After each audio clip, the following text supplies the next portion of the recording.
नमस्कार मित्रांनो, जय भीम जय शिवराय. अर्थातच मी कांबळे संदीप. गेल्या व्हिडिओमध्ये शिक्षक भरतीच्या अनुषंगाने आपण बरीच माहिती पाहिली होती आणि आज खूप सारी कॉल्स येतात. कॉलला प्रत्येक गोष्टीला उत्तर देता येत नाही. त्या अनुषंगाने प्रत्येक मुलांच्या ज्या समस्या आहेत त्या समस्याला अनुषंगाने आपण या व्हिडिओच्या माध्यमातून किंवा प्रत्येक वेळा व्हिडिओच्या माध्यमातून माहिती देत असतो. अगदी सुरुवातीच्या काळामध्ये व्हिडिओ सुरू करताना शिक्षक भरतीच्या अनुषंगाने जे काही सोलापूरच्या जिल्हा परिषदच्या संदर्भामधली सद्यस्थिती, त्या ठिकाणचा सुरू असलेला कन्नड माध्यमांच्या रोस्टरचा घोळ, त्यासोबतच त्या ठिकाणी सकाळ वर्तमानपत्रात आलेली बातमी. आजपर्यंत जेव्हा आपण यूट्यूबवर वर्तमानपत्राचा विषय घेतो तेव्हा सकाळ सोलापूर वर्तांकन बातम्या ज्या असतात तिथल्या त्या कायमच चर्चेत राहिलेल्या आहेत. आणि अगदी आजची जी काही बातमी बघितल्याच्या नंतर तुमच्या लक्षात आलं असेल की प्रत्येकांना वाटलं असेल अजून पुन्हा मुदतवाढ मिळते, हे झालं ते झालं, एवढ्या जागा येत आहेत आणि या तारखेपासून पसंतीक्रम सुरू होईल, या तारखेला जाहिरातीच्या त्या जे काही निवड याद्या असतील ते सुरुवात होईल किंवा लागतील. तर मित्रांनो, असं नाही आहे. नक्कीच प्रशासन लेवलवर गती आहे की बाबा लवकरात लवकर शिक्षक भरती व्हावी, त्याची पसंतीक्रम घ्यावेत आणि त्याच्या निवड याद्या लागाव्यात. यासाठी मात्र त्या ठिकाणी प्रशासनामध्ये खूप सारी गती आहे. पण असं होणं आपल्याकडनं सुद्धा अपेक्षित आहे. होईल का नाही, आणि यासाठी प्रशासन किंवा राजकीय मानसिकता आचारसंहितेमध्ये अडकवण्याच्या सद्यस्थितीमध्ये नाही आहे. जबाबदार ती ठरणार नाही. पण जर समजा असं नाही झालं, येणाऱ्या काळात आपल्याला निवड याद्या लागून नियुक्त्या नाही मिळाल्या तर त्याला जबाबदार अभियोग्यताधारक असतील, एवढे या ठिकाणी सांगेल. बाकी शिक्षक भरतीची सद्यस्थिती सांगत असताना तुम्हाला माहिती आहे जाहिरातीच्या संदर्भात अनुषंगाने मुदतवाढ मिळाली का, तर सगळ्यात मित्रांनो अगोदर सांगेल तुम्हाला की जे काही तुमच्यापर्यंत अपडेट येते ना, ती सगळी अपडेट सोलापूरची वर्तमानपत्राची बातमी असो ती सकाळची, ती सगळं जे काही अपडेट आहे ना ते 3 दिवसापूर्वीचं आहे. ते सद्यस्थितीला आजचं नाही. कारण काल सायंकाळी 3च्या नंतर शिक्षण आयुक्त कार्यालयातून सगळ्या युवनची व्हीसी झाली. त्या ठिकाणी व्हीसीमध्ये जे काही घडलं ते त्यांना माहिती नाही. तर ते मुळामध्ये जुनी बातमी आहे, जुना डेटा आहे. तर सद्यस्थितीला 23 जिल्हा परिषदच्या जाहिराती अपलोड झाल्या, ते खरं आहे का, तर नक्कीच ते खरं आहे. पण त्यापैकी काही जिल्हा परिषदमध्ये आपले काही अभियोग्यताधारक सगळ्या जिल्हा परिषदला वारंवार पाठपुरावा करत आहेत. ज्या काही जाहिरातीमध्ये त्रुटी आलेल्या आहेत तर त्या जाहिराती रिवाईज होत आहेत, हे पण सगळ्यांना माहिती आहे. आणि त्या अनुषंगाने जालन्याची एक जाहिरात आली, तर त्या जालन्याच्या जाहिरातीमध्ये सुद्धा त्रुटी आहेत. मग गोंदियाची जाहिरात येणं बाकी आहे. तर गोंदियाच्या जाहिरातीची सद्यस्थिती काय, तर सद्यस्थितीला परभणीची जाहिरात आलेली आहे. तर परभणीच्या जाहिरातीच्या अनुषंगाने त्याच्या जागा किती, तर या सगळ्या गोष्टीवर आपण या व्हिडिओमध्ये माहिती घेणार आहोत. पण तत्पूर्वी मुदतवाढ मिळाली का, तर विद्यार्थी मित्रांनो, सध्याच्या स्थितीला जाहिरातीला मुदतवाढ तरी सकाळपर्यंत तरी मिळालेली नव्हती. 15 जी तारीख आहे ती 15 तारीख अंतिम होती, खाजगी संस्था असो किंवा जिल्हा परिषद असतो. मात्र एक संकेत अशी आहेत की काही जिल्हा परिषद, जसं की कुठले जिल्हा परिषद, सोलापूर, गोंदिया, लातूर, भंडारा, वाशिम, यवतमाळ आणि नप्पा मनपा अशा सगळ्या जिल्हा परिषदेच्या जाहिराती रिवाईज होण्याची दाट शक्यता आहे. आणि बहुतांश या ज्या जिल्हा परिषदेचे नावं घेतले त्या जिल्हा परिषदेच्या जाहिराती आलेल्या नाहीत. त्यामुळं इथली जाहिरात येऊन आणि शिक्षक भरतीच्या एकूण आकडेवारीमध्ये त्यामध्ये भर पडणार आहे.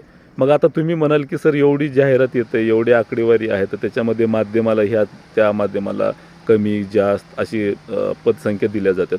नक्कीच मित्रांनो, या ठिकाणी विषय हा माध्यमाचा नाही. आता सगळ्यात बहुचर्चित असलेला इंग्रजी मराठी माध्यमाचा विषय, याच्या पलीकडे जाऊन पण अजून माध्यमामध्ये गैरसमज निर्माण झालेले आहेत. जसं की हिंदी माध्यम, कन्नड माध्यम, उर्दू माध्यम, याच्यामध्ये सुद्धा आता गैरसमज निर्माण झालेले आहेत. तर सगळ्या मित्रांना, बांधवांना माझं आव्हान आहे की हिंदी नंतर मग मराठी, इंग्रजी, नंतर उर्दू आणि कन्नड माध्यम यांनी वाद करण्याचं काही कारण नाही. कारण तुमच्या जागा कोणी घेणार नाही आहे. तुमच्या हक्काच्या जागा तुम्हाला मिळतील. फक्त विषय हा आपला असा आहे की मराठी इंग्रजीचा सुद्धा या ठिकाणी वाद नाही. इंग्रजींच्या मुलांना जे काही स्पेशल ट्रीटमेंट दिली जाते तर तो विषय हा विचाराचा आहे.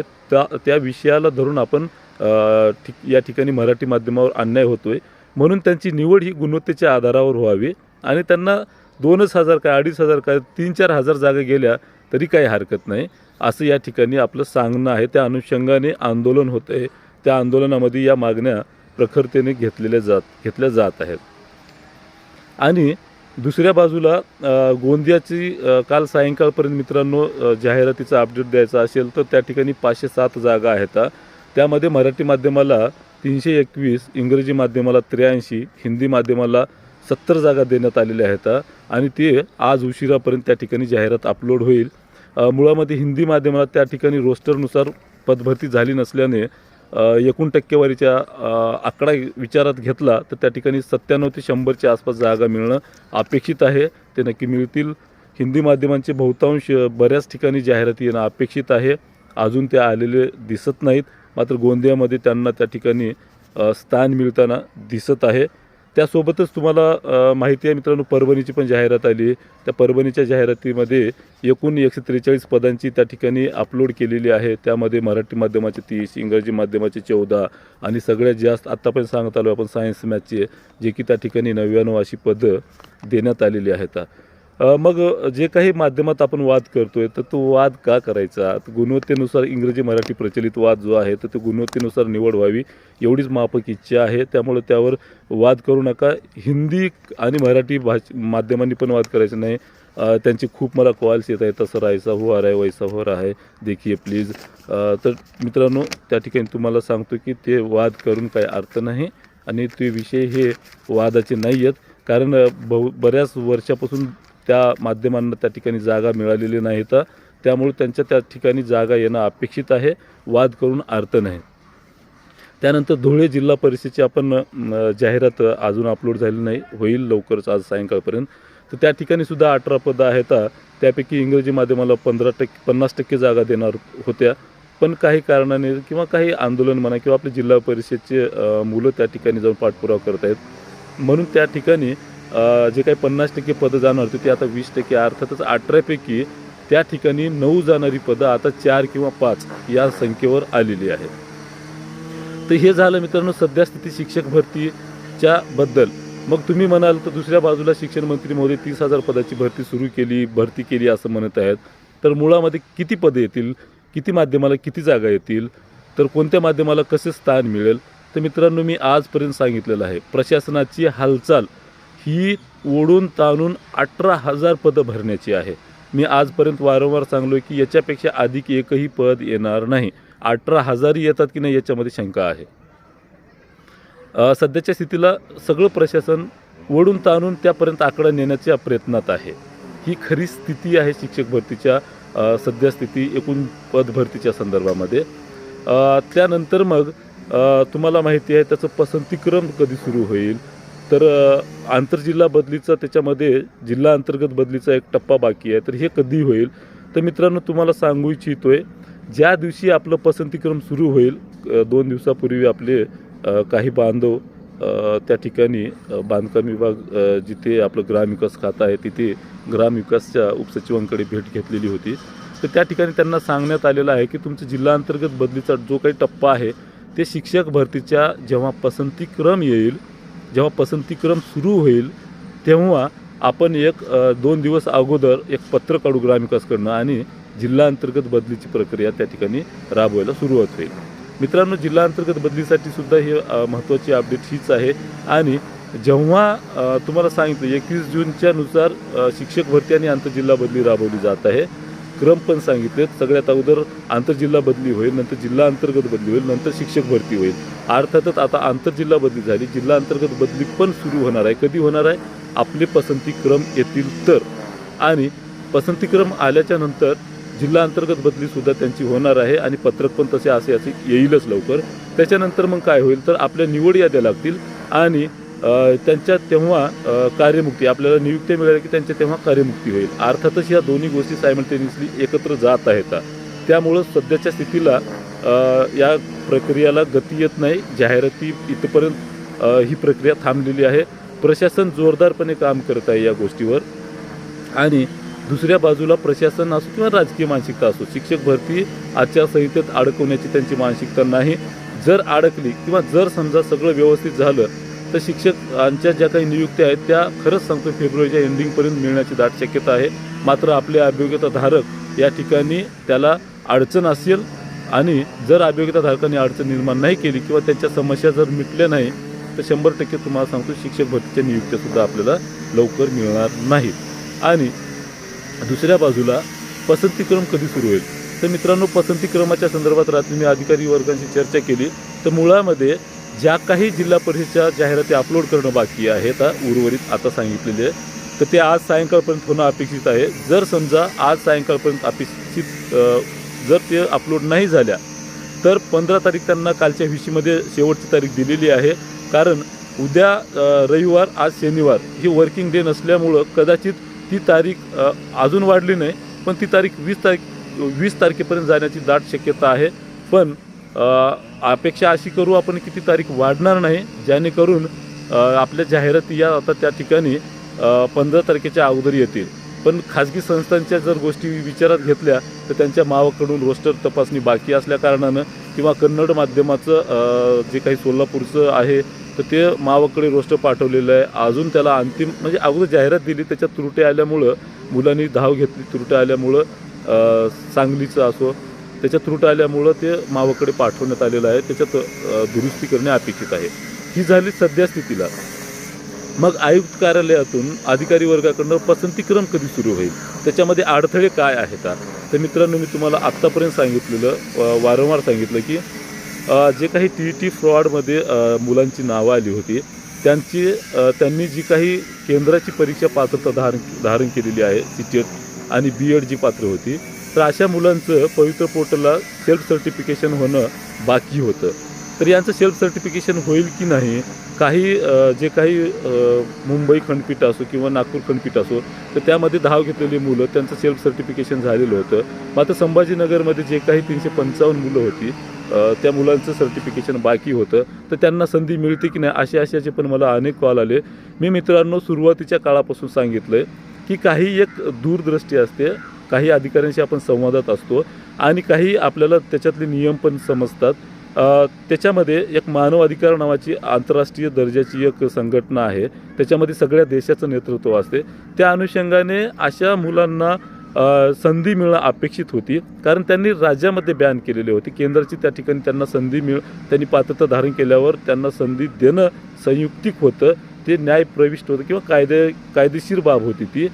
कारण आपण सगळ्यात अगोदर प्रथम भारतीय आहोत, त्याच्यानंतर आपण राज्याचं नागरिकत्व आपल्याला मिळते. त्यामुळं प्रथम भारतीय असल्याकारणानं केंद्राची जी काही नागरिकत्व असो किंवा केंद्राची जी काही पात्रता धारण करणं असेल ते संयुक्तिक, दुय्यम आणि प्राथमिक दर्जाची असते. त्यामुळं त्यांना संधी मिळणं अपेक्षित होतं. आता ठीक आहे, कंट्रोवर्सी होती या गोष्टीवर किंवा मी TET फ्रॉड मुलांची बाजू घेतो अशातला भाग नाही. मी दोन्हीही बाजूचा अभ्यास करून या ठिकाणी व्यक्त होतो आणि सांगत असतो. आणि सगळ्यात महत्त्वाचं, अधिकारी वर्गांच्या संपर्कात जी काही कायदेशीर बाबी असतात, जी काही त्या ठिकाणी त्याच्या नियमात बसणाऱ्या गोष्टी असतात, या गोष्टीची मी जाणीव घेतो आणि कल्पना घेतो किंवा माहिती घेतो, म्हणून या गोष्टी मी सांगत आहे. शेवटी चुकीचं ते फ्रॉड चुकीचंच असते, पण त्याचं एक दुसरी बाजू असते जी त्यांची पात्रता ही वेगळी असते, त्यांनी धारण केली तर त्यांना संधी मिळणं संयुक्तिक असते. तर अशा मुलांचं आता सेल्फ सर्टिफिकेशन बाकी आहे, तर त्यांचं सेल्फ सर्टिफिकेशन कधी होईल तर मित्रांनो, या संदर्भात मी विचारणा केली तर कोर्टाने त्यांना तात्काळ 2 दिवसाच्या मध्ये सेल्फ सर्टिफिकेशन करून घेण्याच्या संदर्भात मुख्य जे काही सचिव आहेत त्यांना सांगितलेलं आहे कोर्ट ऑर्डरमध्ये. तर यांचं सेल्फ सर्टिफिकेशन कधी होणार या संदर्भात मी अजून अधिकाऱ्यांना चर्चा केली तर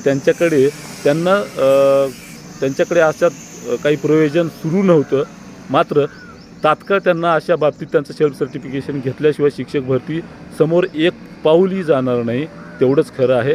त्यामुळं जाहिराती अपलोड होईपर्यंत त्यांचं सेल्फ सर्टिफिकेशन करून घेतात का पसंतीक्रम देताना सायमल्टेनियसली पसंतीक्रम प्लस त्यांचं सेल्फ सर्टिफिकेशन करून घेतात, हे आता बघण्याची एक उत्सुकता वेगळी आहे.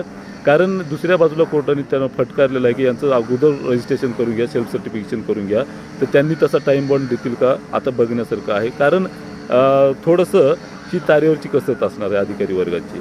तर कुठल्याही परिस्थितीमध्ये त्यांचं सेल्फ सर्टिफिकेशन करणं खूप त्यांना आता हे आहे बंधनकारक आहे, ऐच्छिक बाब नसणार आहे, पळवाट नसणार आहे त्याच्यामध्ये. त्यानंतर मग सध्या स्थिती काय तर एकूण सगळ्या मुलांचं पसंतीक्रम कधी सुरू होईल तर सगळ्या मुलांचं जे काही पसंतीक्रम आहे ते आता जर समजा सायंकाळपर्यंत मुदतवाढ नाही मिळाली आणि जर सगळ्या जाहिराती अपलोड झाल्या तर नक्कीच मित्रांनो अजून अंदाज सांगतो मी, कारण 20 तारखेपर्यंत जाहिरातीला मुदतवाढ मिळण्याची शक्यता नाकारता येत नाही वर्किंग डे नसल्यामुळं. कारण सध्याची तिला अधिकृतरित्या ते 15 तारीख फायनल आहे. कालच्या व्हीसीमध्ये सुद्धा 15 तारखे फायनल सांगण्यात आलेली आहे, पण मुदतवाढ मिळण्याची दाट शक्यता नाकारता येत नाही. त्यानंतर मग जर समजा 20 तारखेच्या नंतर जर समजा जाहिराती अपलोड झाल्या तर एक अंदाजे 25 तारखेच्या आसपास पसंतीक्रमाला सुरुवात होण्याची दाट शक्यता असू शकते.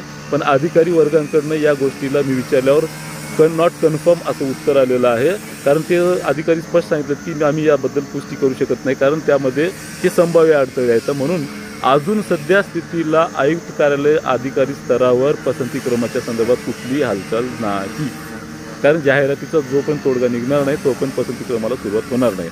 मात्र याच्यानंतर बाकी काही अपडेट मिळाली तर नक्कीच तुम्हाला सांगेल. हे झालं मित्रांनो शिक्षक भरतीच्या सध्याच्या स्थितीचं अपडेट. यानंतर जे काही असेल तुमच्या कमेंट बॉक्समध्ये तुमच्या प्रतिक्रिया नोंदवा आणि जे काही अपडेट येईलच ते तर मी सांगतच जाईल. मित्रांनो कृपा करून मला कॉल्स करून एनी चान्स आणि मराठी इंग्रजी माध्यम या संदर्भात घरी बसून कोणीच विचारू नका, कारण विचारत असाल तर मी खरं सांगतो आता मला जे ट्रोल करणारे असतील ना, ते ट्रोल करणारे कोण आहेत मी त्यांना घरी बसून ज्यानं भाले मारतात ना की सर काय झालं, याचं काय त्याचं काय, एनी चान्स असे कॉल्स येत आहेत. मी सरळ सरळ त्यांना शिव्या घालत आहे. कोणी प्रेमानं समजून घेत आहे माझं प्रॉब्लेम का मी बोलतोय असं, कोणी रागारागात फोन पण कट करत आहे. मग अशा लोकांचा उद्रेक हा कुठे होणार आहे तर ट्रोलिंगमध्ये होणार आहे. का तर त्यांना आयतं बसून सगळं काही पाहिजे या कारणानं. तर मित्रांनो दुसऱ्या भाषेमध्ये मी स्वतः तुम्हाला आवाहन करतोय, आंदोलनामध्ये विद्यार्थी संख्या जर आली तरच मी येईल. वारंवार सांगत आलं की त्याच्यामध्ये आंदोलनात विद्यार्थी संख्या उपस्थित नव्हती. मात्र मी आव्हान करतोय, कालपासून आव्हान करतोय, सुरुवातीच्या काळापासूनच आव्हान करतोय, आतासुद्धा आव्हान करतोय की तुम्हाला जर न्याय पाहिजे असेल तर खरंच सांगतो या ठिकाणी इंग्रजी माध्यमाला विरोध नाही, कारण त्यांच्या जागा त्यांना जेवढ्या अपेक्षित आहेत तेवढ्या आलेल्या आहेत आणि त्यांची गुणानुसार निवड व्हावी हे संयुक्तिक वाटते. या कारणाला विरोध आहे आपला, त्या मानसिकतेला विरोध आहे. कुठेतरी आयुक्त अधिकाऱ्यांचं चुकत आहे, आयुक्तांचं त्या गोष्टीला विरोध आहे, त्या मानसिकतेला विरोध आहे. म्हणून मित्रांनो जर इंग्रजी माध्यमाला कमी गुणाचा लागेल आणि मराठी माध्यमाला जर समजा 125-30 मार्क घेऊन लागत नसेल तर हे मराठी माध्यमांच्या मुलांवर अन्याय आहे, कारण परीक्षा ही दोघांची सारखीच झालेली आहे. आणि कोर्टाने 27 जूनला जे काही आरक्षण होतं इंग्रजी माध्यमाचं ते नाकारलेलं आहे या कारणानं. तर मित्रांनो येणाऱ्या सोमवारी शिक्षण आयुक्त कार्यालयात जे आंदोलन सुरू आहे त्या ठिकाणी मी पूर्णपणे ताकदीनिशी उपस्थित राहणार आहे, लढणार आहे, न्याय मागणार आहे. त्यामुळे तुम्हाला जाहीरपणे आवाहन करतो की आपणही त्या ठिकाणी उपस्थित राहा. मग आता दुसरी बाजू अशी आहे अजून शिक्षक भरतीला अनुसरून की काही मुलं कोर्टात जात आहेत, तर मग त्याच्यामध्ये खरं सांगतो मित्रांनो मी अजूनही सांगितलं सगळं व्यवस्थित जर झालं तर शिक्षक भरतीच्या नियुक्त्या निवड याद्या ह्या फेब्रुवारीच्या एंडिंगपर्यंत लागतील. जर नुकसान केलं तर आपल्याकडूनच नुकसान होणार आहे अशी संकेतसुद्धा खूप आहेत. किमान 3 याचिका या कोर्टामध्ये आत्ता सध्याच्या स्थितीला आहेत, त्याच्यामध्ये स्टे मागण्याच्या दृष्टिकोनातून त्या वाटचाली सुरू आहेत.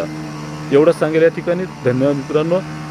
आपल्या यूट्यूब चॅनलला संदीप कांबळे ऑफिशियल यूट्यूब चॅनलला आपण नवीन असाल तर नक्की सबस्क्राईब करा, लाईक करा, शेअर करा आणि तुमचे काही प्रॉब्लेम्स असतील तर नक्की रिप्लाय करा आणि मला कॉलसुद्धा करा, पण प्रॉब्लेम्स असतील तर कॉल करा. बाकी एनी चान्सवाले वगैरे असं करायचं नाही आणि घरी बसून सर लय अन्याय होतो आमच्यावर असं तसं या गोष्टी बिलकुल करायची नाही मला. ठीक आहे मित्रांनो, धन्यवाद. जय भीम, जय